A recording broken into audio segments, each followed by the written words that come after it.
Good morning, friends. Welcome. I am somewhere on the coast of South Carolina, and I'm pulled up here to a Bojangles, one of my favorite places to stop. We're going to stop here for breakfast before we head off to a very cool location today. I'm excited to see this. It's a little hard to get to, and likely a place that you might have seen in publications, movies, TVs, or something like that, but maybe have never been there. This is going to be a really fun day.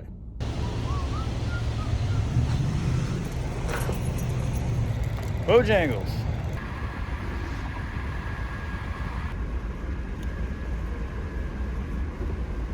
I saw the Crystal Coast Visitor Center right off the side of the road, so I thought I'd stop in and see if they have any maps. And today's journey is brought to you by the National Parks Passport Book, which is taking us to number 46 in the southeast region. It's the about the middle point of North Carolina here on the coast. I can't wait to get there. Let's see if they have any maps. Got some historical markers here, signs, lighthouse. I'm in the Outer Banks this week, meeting with some friends from Ohio, my home state, for some exploring and some relaxation. My goal is to take us to every lighthouse on the coast of North Carolina. First stop, Cape Lookout. Right now, we have to catch a ferry. Beginning of the Outer Banks National Scenic Byway. Very beginning of the Outer Banks on the south side. Well, I got my ticket to the ferry. It was $18. It's like a 15-minute ride, and I think they're waiting on me. Well, I made it.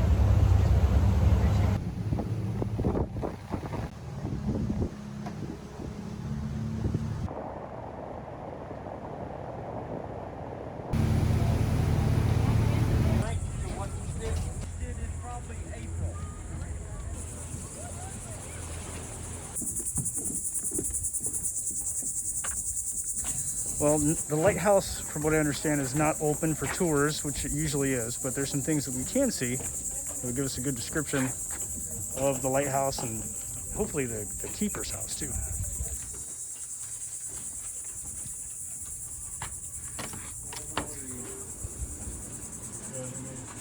So you can buy some snacks, lighthouse paraphernalia, some beach paraphernalia. You can buy yourself a grill in here and grill out on the beach. Forgot your rain jacket, no problem. They sell them right here in the gift shop with the logo on them already. Forgot your sunglasses, no problem. You can buy them here in the gift shop. I don't see any yellow ones though. Closed for the season. Some cool things they found on the beach here. Check it out, some whale vertebrae. Seashells. Cool, check it out. Like sift through them, pick out, exchange some shells if you want.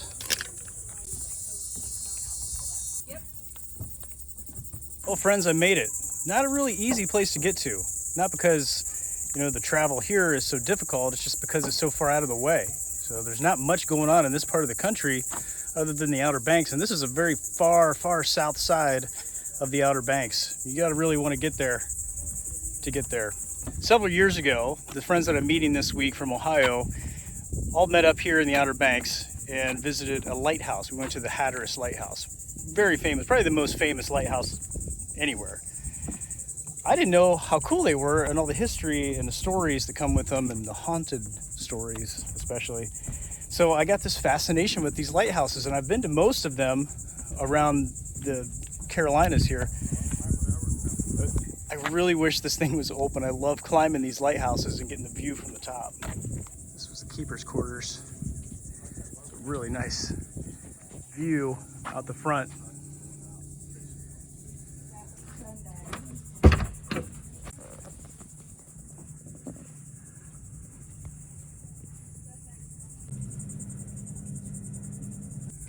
Here's a photo from yesteryear. You can see from the keeper's quarters, where I'm standing on the front porch of right now, how big the beach is from the house to the seashore. Look at it compared to today. Could you imagine waking up to this view every day, knowing that you had to carry by hand hundreds of pounds of whale blubber up the steps to the top of that tower? Here's all the lighthouses of North Carolina.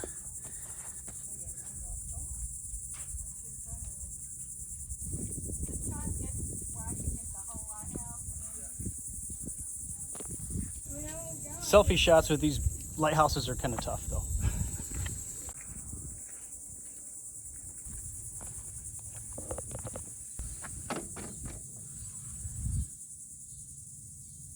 You can see some of the original brick exposed here. Gonna hang out here by the lighthouse for a while until the crowd comes. It's the only shade anywhere around here, so it's pretty hot today. It's like 85 with pretty good humidity, but it's no Florida, but it's hot. I saw something back here along this pathway that nobody's on. Let's go see what it is. Some other outbuilding.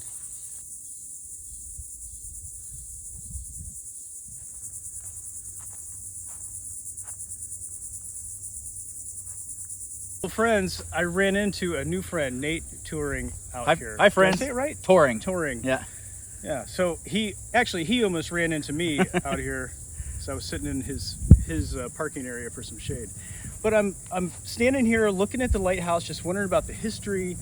And you guys know I like haunted places. I like the historical aspect of places. So tell me about the history of this place. What do you got? What can you tell me? I can tell you a whole bunch of stuff about this place. So we're here in eastern North Carolina on the southern tip of the Outer Banks. These are some islands that lay off the coastal shore of North Carolina, jetting out east almost to the Gulf Stream, but not quite. This lighthouse right here is kind of you can think of it as the warning signal for everybody that is traversing along this coastline. And historically, this coastline has been really dangerous for navigators. That's why we have lighthouses out here. And it has to do with a couple different things. Shoals is a big one. So these are sandbars that jut, in some cases, up to 15 miles offshore. Oh. We also have weather patterns that can shift on a dime out here. And it's just kind of a tumultuous area. It's actually, this whole stretch off the coastal North Carolina has been known as the graveyard of the Atlantic for the total amount of ships that have actually just wrecked out here. Wow. And so this lighthouse it's a signal for mariners to know, hey, this is dry land, stay away, right? Give yourself a good distance. And this one back behind me is actually the second lighthouse out here. So prior to this one, in 1812, they constructed a much smaller lighthouse that really was not very good. It was kind of short and did not have a very bright light, which for a lighthouse is about the worst characteristic combination you can have. And you actually had people writing letters to Congress saying, just get rid of this lighthouse because you're more apt to run aground looking at your charts saying, we'll see a light any moment. We'll see a light any moment. You never saw the light, and you actually would hit the shoals before you ever even knew the lighthouse was there. So after getting all those angry letters, Congress basically, finally said, okay, enough is enough. And in 1857, they authorized the construction of a new lighthouse. And 2 years later, in 1859, the one you see behind us, the Diamond Lady, was completed. So this lighthouse it's 163 feet tall. It's got a flash pattern that has it flashing every 15 seconds. It's got a unique day mark. So the day mark it's what we call the paint job of a lighthouse. So obviously at night you can see the flashing. At day that can be a little more difficult. So you discern a lighthouse more or less based on its paint job. Yeah, it's definitely got a unique pattern. It does, yeah. So these are, according to the original writing, are black and white diagonal checkers. Some people will just call them diamonds, aka the Diamond Lady, but officially diagonal checkers. But this actually has another unique feature just in the paint job. And so, lighthouses are aids to navigation, right? It helps you navigate. But the paint job, the day mark, is also an aid to navigation. And this, I think, might also be unique to this lighthouse. So where the points meet are cardinal directions.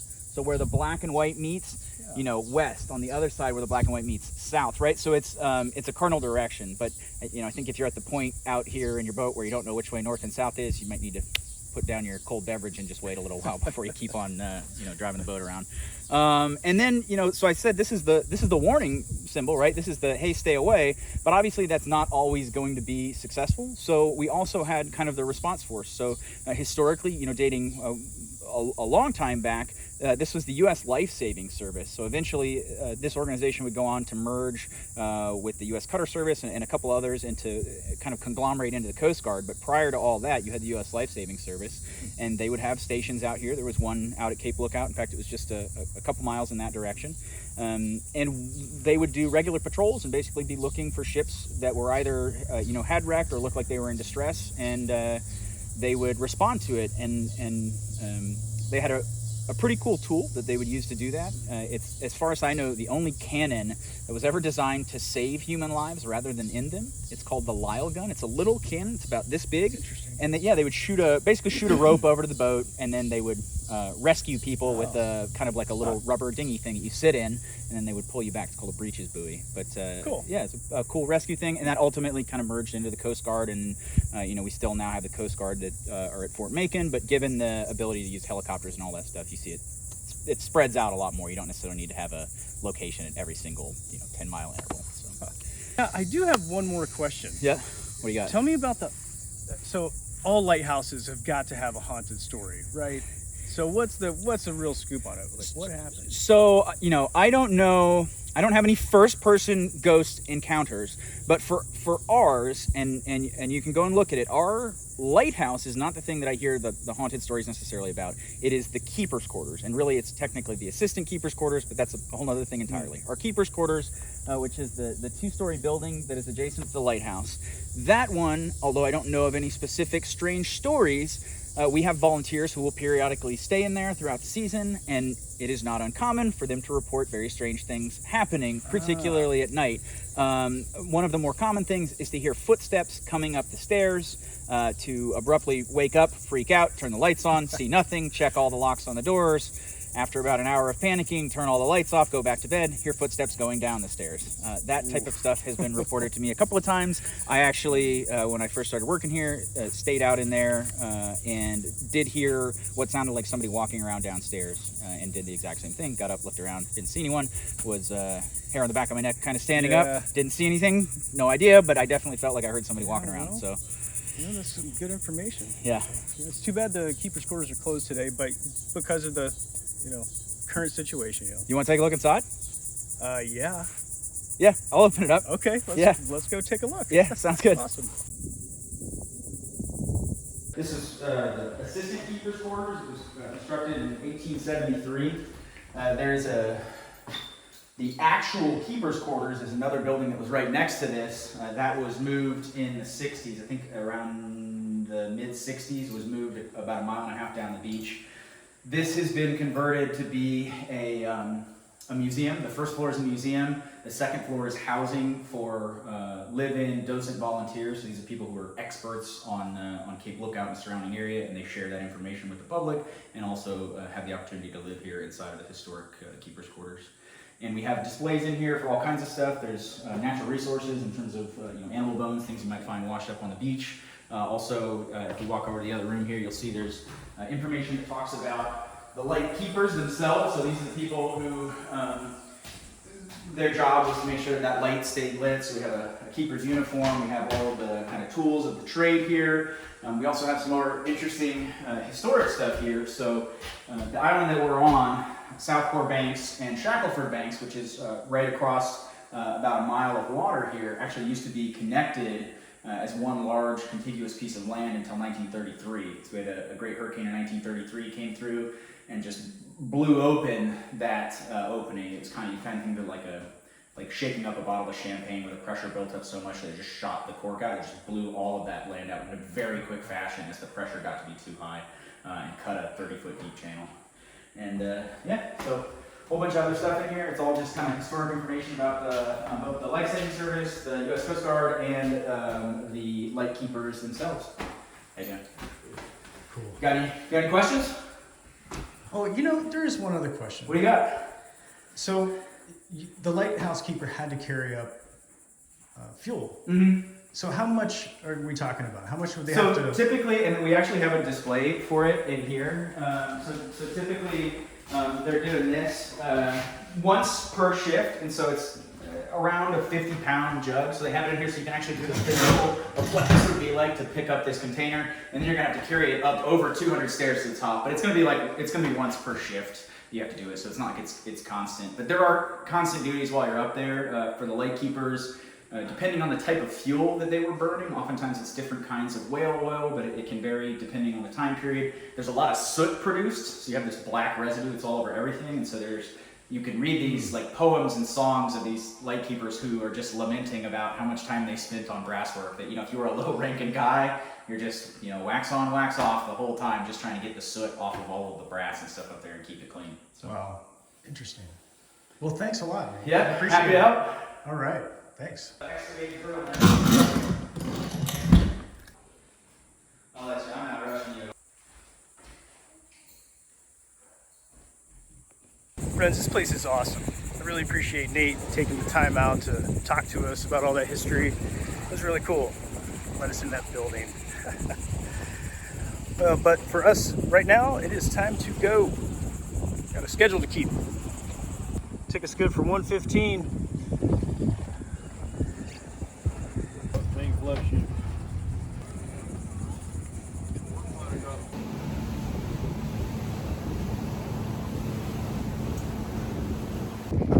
Thanks, man. Yeah, bud. Check out the visitor center.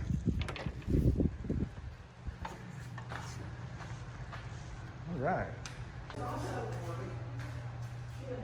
Guys, the National Park Passport book. I always travel with it. This is the southeast region.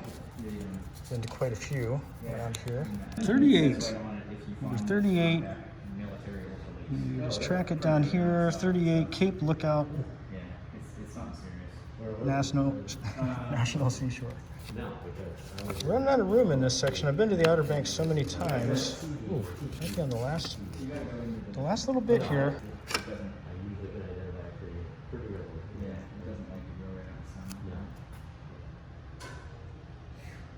And we have the Lighthouse Passport book for the Lighthouse Society. Got a couple of these. I'm gonna add to it.